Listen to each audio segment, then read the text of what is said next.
Tony Erdmann, which is that most remarkable of things, a 2 3/4 hour German comedy film that has been getting fantastic rapturous applause wherever it's played. It topped the Sight and Sound poll of Best Film in 2016. Sight and Sound polled over, I think, 150, maybe 163 critics and curators.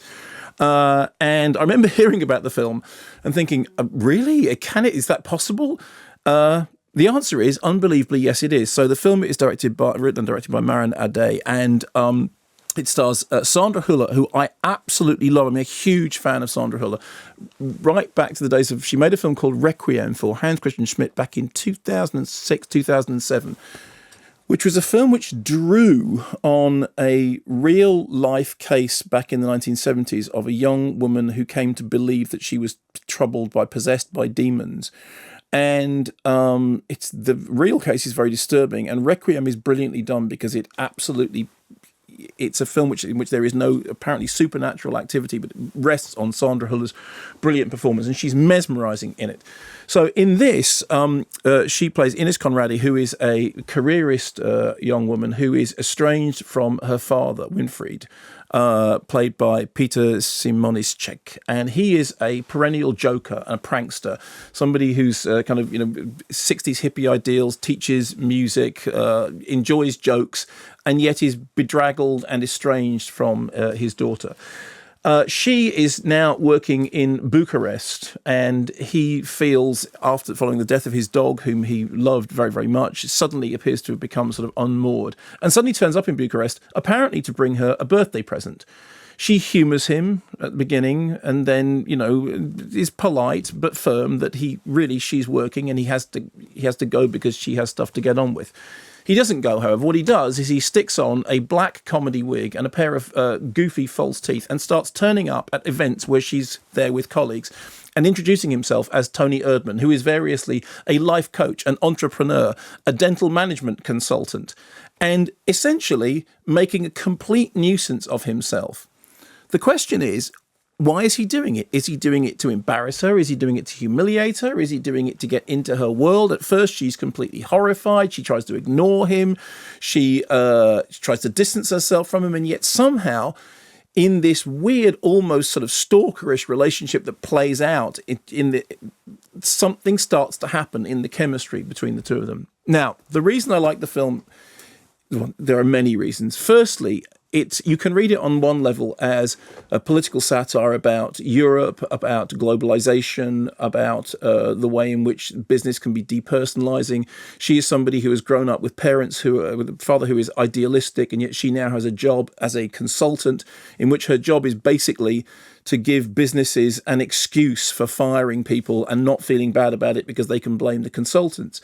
He, on the other hand, is somebody who has, post-war ideals and believes that you should believe in something, and yet he is also insular. He is somebody who is overbearing. He's somebody who is infuriating and aggravating. And it's in the relationship between the daughter and the father that the laughs come. However, the best way of describing the laughs is they have that awkwardness of an episode of The Office or of Abigail's Party. This is one of those films in which you're laughing, crying, or sometimes, gasping and almost screaming. It's when you're watching something, you understand that it's comedic, and it's funny. At times you do laugh, you kind of guffaw, but a lot of the time you do that thing about sort of it.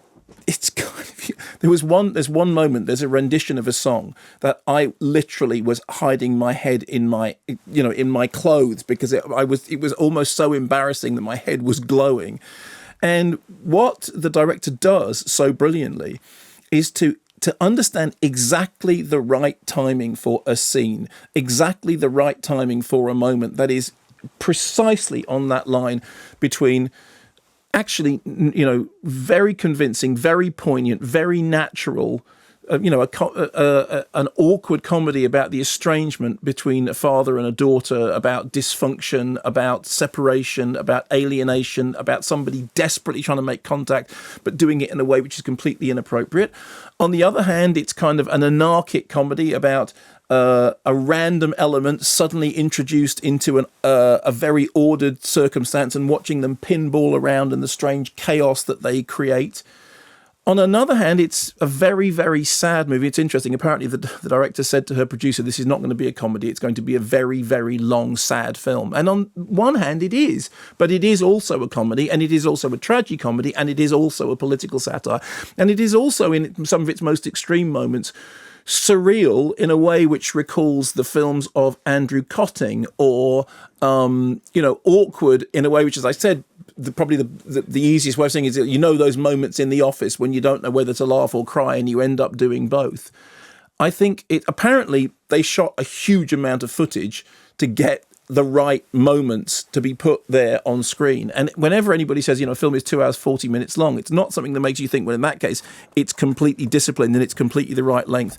I wouldn't take a frame out of Tony Erdmann, and you know what I think about films that go over the 90-minute limit, so I don't say that lightly at all. I thought the performances were terrific. I thought the writing was precise. I thought there were moments in it that were excruciating. I thought there were moments in it that were laugh-out-loud funny. Most of the time I found it melancholic and strangely moving, nothing like what I expected. And despite, I read interviews in which the director said she was inspired by the, alter egos of Andy Kaufman, and she also cites My Father the Hero as an inspiration, which is a terrible film. And yet none of those things were apparent when I was watching it. It seemed to be a film that existed in and of itself, and I really loved it.